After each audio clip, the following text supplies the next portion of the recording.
Sigue conectado a nuestra frecuencia pública. 6 de la tarde en punto. Y bueno, hoy 4 de septiembre se cumple un año desde que tras las elecciones por el plebiscito de salida se rechazara la propuesta de texto para una nueva carta fundamental elaborada por la Convención Constitucional y con ello el trabajo de meses hecho por este grupo de 154 chilenos y chilenas elegidos por la ciudadanía en 2021 para esta labor.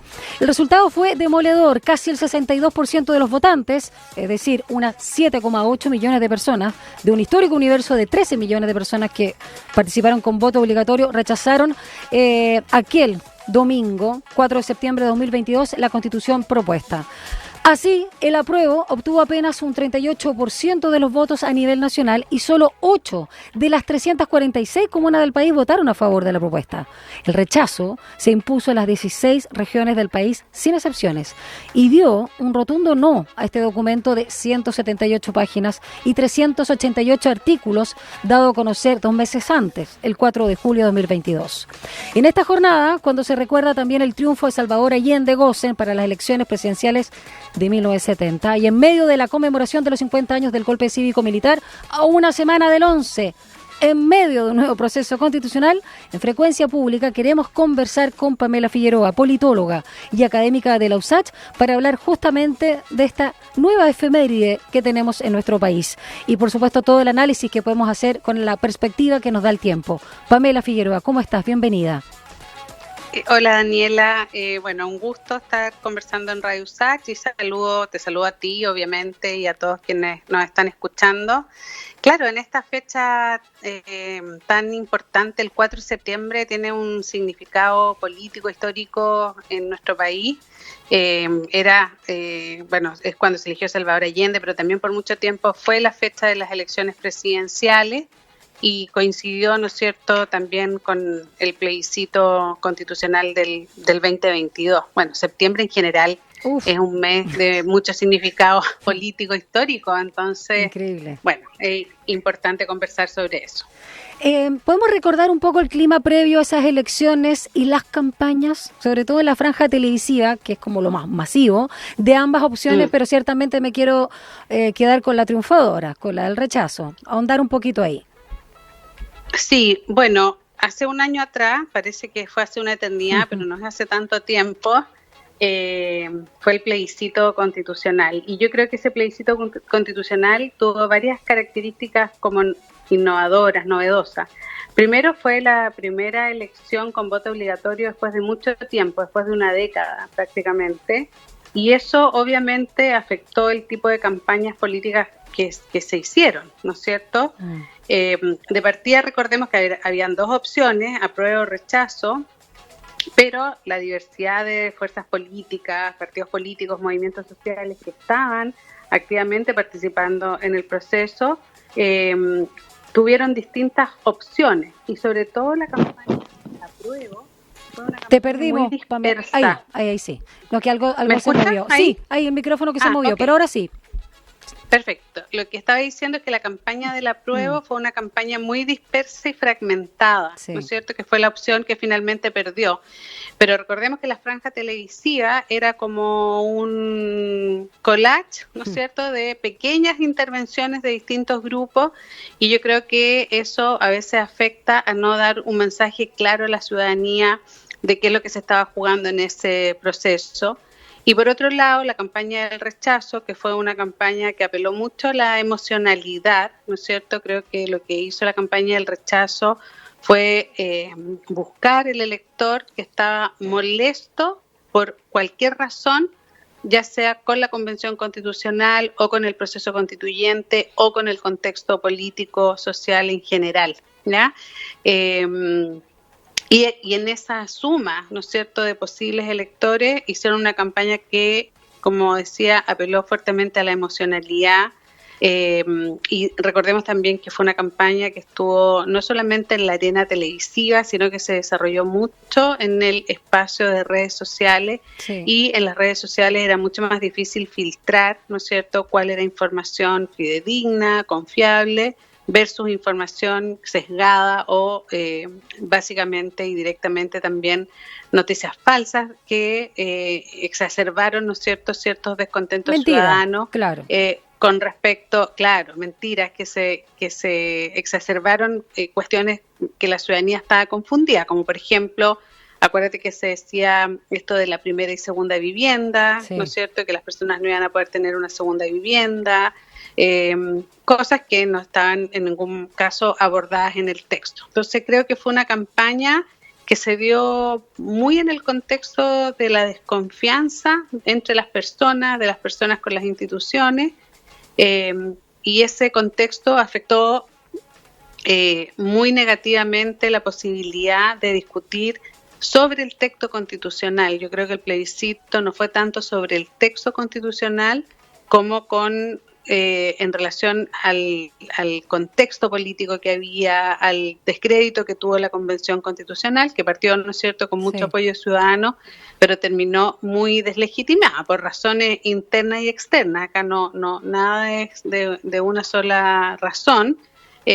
Pero hubo, ¿no es cierto?, obviamente desaciertos de la Convención Constitucional y también muchos ataques a la Convención Constitucional. Absolutamente, incluso antes de que se instalara. Pamela Figueroa, en ese sentido también quiero, ya con la perspectiva que nos da un año, que podría ser poco para algo tan complejo, pero es mucho con todo lo que hemos vivido en estos últimos meses, ¿no?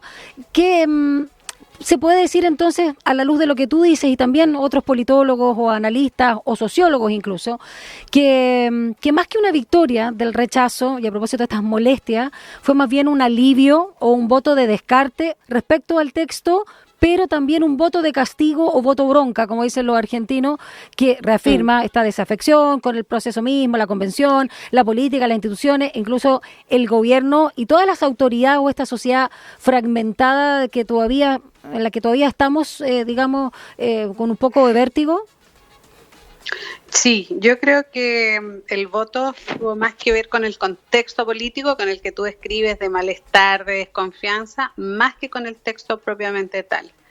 Yo creo que ex post de la votación, muchos analistas han tratado de decir que la gente votó en contra, no sé, de la plurinacionalidad, que votó en contra de... Y es muy poco, es muy difícil medir eso, ¿ya? Porque no sabemos, tendríamos que haber hecho como una encuesta a boca de urna o algo así, como para saber cuáles son las razones del rechazo. Yo creo que hay múltiples razones del rechazo, pero se concentra en este distanciamiento que la ciudadanía siente de quienes toman las decisiones, de quienes deliberan. Y eso fue muy paradójico porque la Convención Constitucional fue muy inclusiva. Acuérdense que incluyó a las mujeres, pueblos indígenas, movimientos sociales, pero rápidamente los representantes de la Convención Constitucional también se cerraron en una discusión que no aportaba a llegar a un gran diálogo o deliberación para construir un texto constitucional basado en acuerdos. Entonces el texto finalmente fue la suma de distintas demandas de distintos grupos que no lograban, ¿no es cierto?, convencer a una gran mayoría de que ese texto podía ser inclusivo pensando en el futuro. Entonces eso fue muy complejo, y si uno mira en el plebiscito, como tenía voto obligatorio, hubo un poco más de 3 millones de nuevos votantes, o sea, personas que nunca habían votado. Exacto. ¿Ya? Y cuando uno mira el perfil de esos nuevos votantes, en general son hombres jóvenes de sectores medios y más bien populares, que son personas que están enojadas con el sistema. Entonces su voto también era rechazo, ya no solo al texto, a eso me refiero. Sí. Y eso creo que también ha sido como consistente con que en cada elección las personas que están molestas en cómo se están desarrollando las cosas en el sistema político, votan como por la alternativa contraria a lo que está en ese momento en el gobierno. Ya hay poca tolerancia a y un gobierno que apoyó mucho el proceso, por lo demás. O sea, un gobierno que se comprometió. Claro, que se comprometió, que dio espacios para discutir, que apoyó el trabajo de la convención, pero así todas las encuestas mostraban que ya en abril del 2022, había una tendencia marcada a que ganaba el rechazo, y eso no se revirtió, y en abril no había texto. Por eso te digo que yo creo que no fue necesariamente en razón del texto, sino que no se construyó ese clima de confianza. A mí me llama bastante la atención ahora que las encuestas que les preguntan a las personas qué esperan de la política, el 80% siempre dice que espera diálogo, que espera acuerdos, ¿ya? Y eso es lo que la gente no ve en los espacios políticos. La gente en el espacio político ve conflicto, ve que cada uno defiende esta pelea chica, sí, estos egos, la pelea chica, la farándula, exacto, el que o el que no está disponible a ceder ni un milímetro a su posición inicial, que es lo que está pasando ahora en el Consejo Constitucional, en un sentido totalmente contrario, porque las fuerzas que hoy día están predominando son más bien conservadoras, todos los sectores hablan de que hay un retroceso. Y ultraconservadora, para ser claro, más preciso, y que verdaderamente hay un retroceso, ¿no es cierto?, en cuestiones democráticas que ya habían sido ganadas por la ciudadanía en largos procesos en relación a derechos de las mujeres, derechos de las minorías, en el tema medioambiental, etcétera.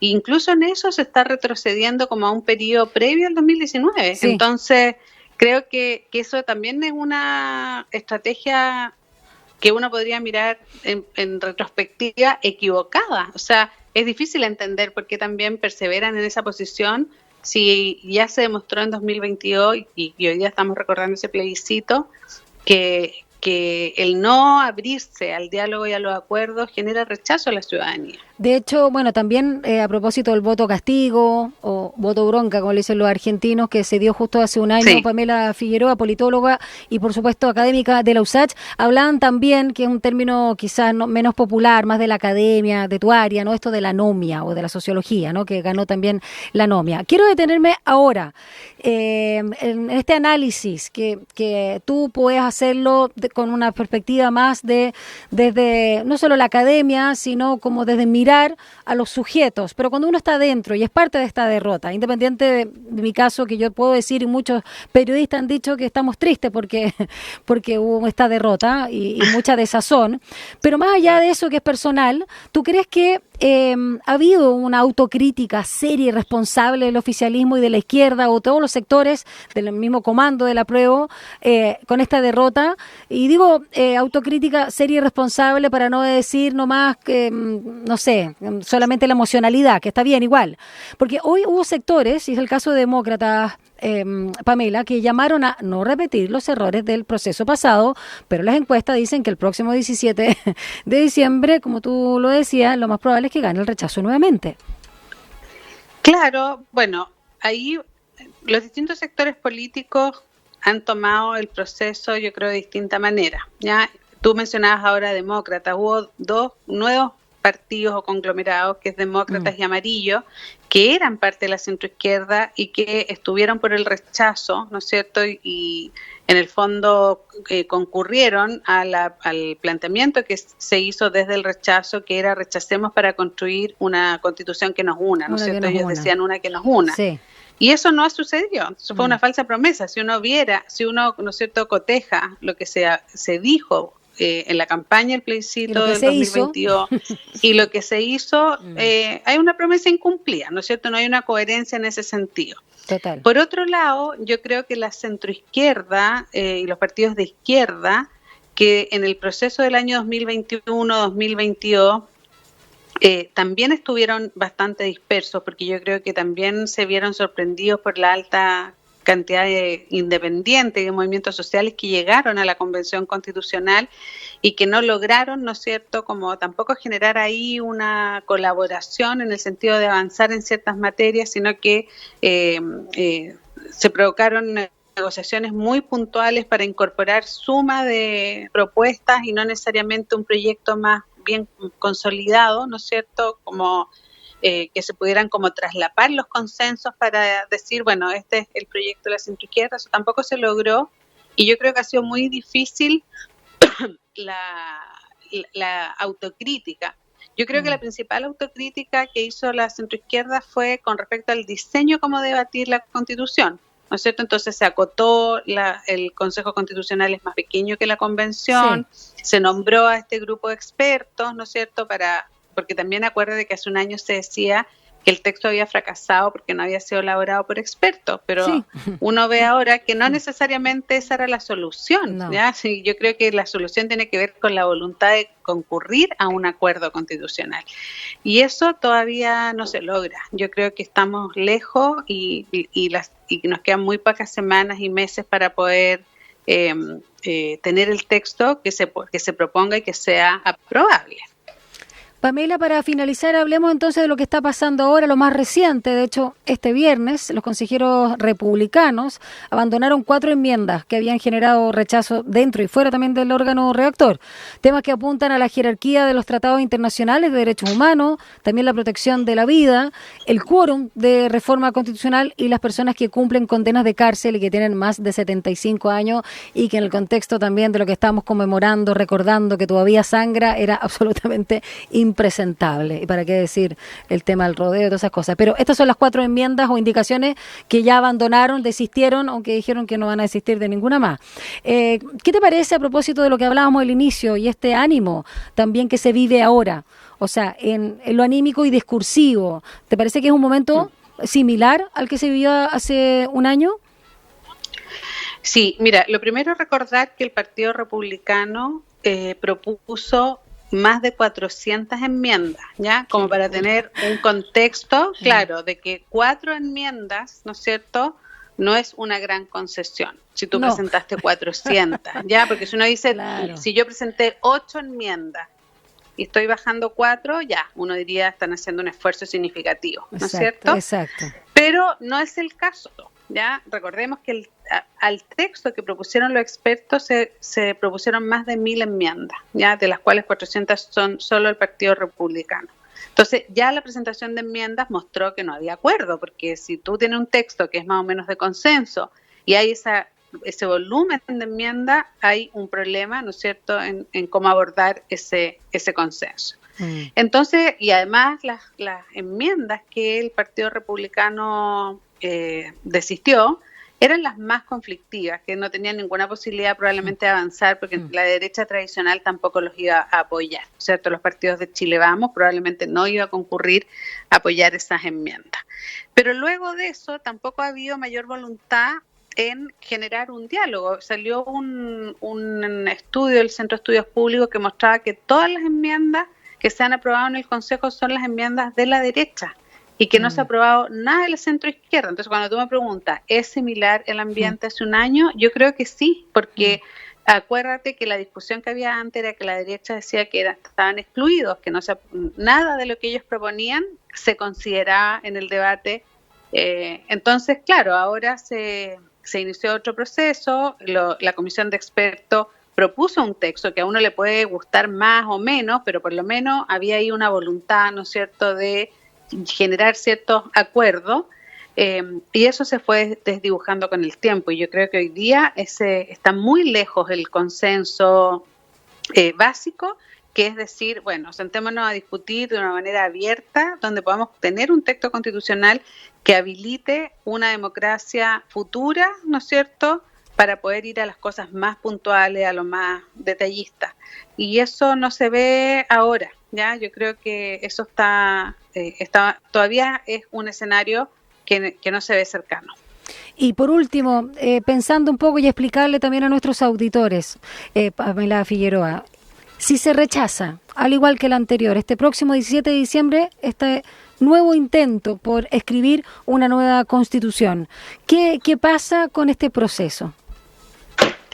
Bueno, en términos legales y jurídicos, el proceso se cierra acá, ¿ya? ¿Esto es parte del acuerdo para Chile? Sí, esto es parte del acuerdo por Chile, tal como fue el acuerdo por la paz y la nueva constitución. Cuando se rechazó hace un año, tuvo que haber otro acuerdo político, ¿ya? No, porque no había posibilidad de seguir con el proceso. Hubo el acuerdo por Chile en diciembre del 2022 y se inició el actual proceso. Pero ahora yo creo que si se rechaza, sería el tercer intento fallido contando el impulso de Bachelet del año 2016, y eso ya implicaría que no hay un acuerdo real de querer tener un nuevo texto constitucional. Entonces, es muy difícil que se convoque un nuevo proceso. Y lo que pasa, y yo creo que eso es complejo porque el problema constitucional es real, ¿no es cierto? Los conflictos que llevaron al cambio constitucional siguen presentes, no es que son conflictos que se resolvieron. Y probablemente lo que va a suceder es que toda esta deliberación se va a tener que llevar a la arena legislativa, es decir, en el Congreso, donde están representados los partidos políticos, las distintas fuerzas de la sociedad, es donde se va a llevar ese debate, si no va a generar una sensación, ¿no es cierto?, de impotencia, de no haber podido resolver demandas tan relevantes que la ciudadanía está manifestando.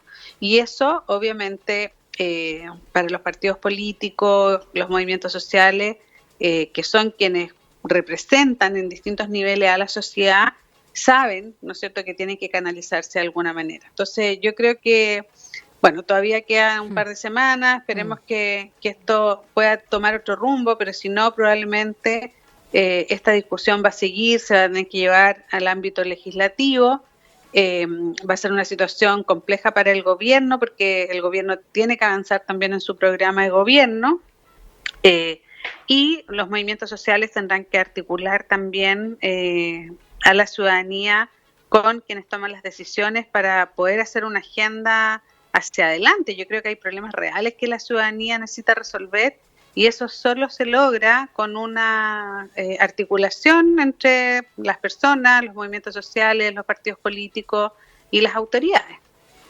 Muchas gracias, como siempre, Pamela Figueroa, politóloga y académica de la USACH, por compartir tu análisis con nosotros, en esta ocasión a un año del triunfo del rechazo en el plebiscito de salida este 4 de septiembre.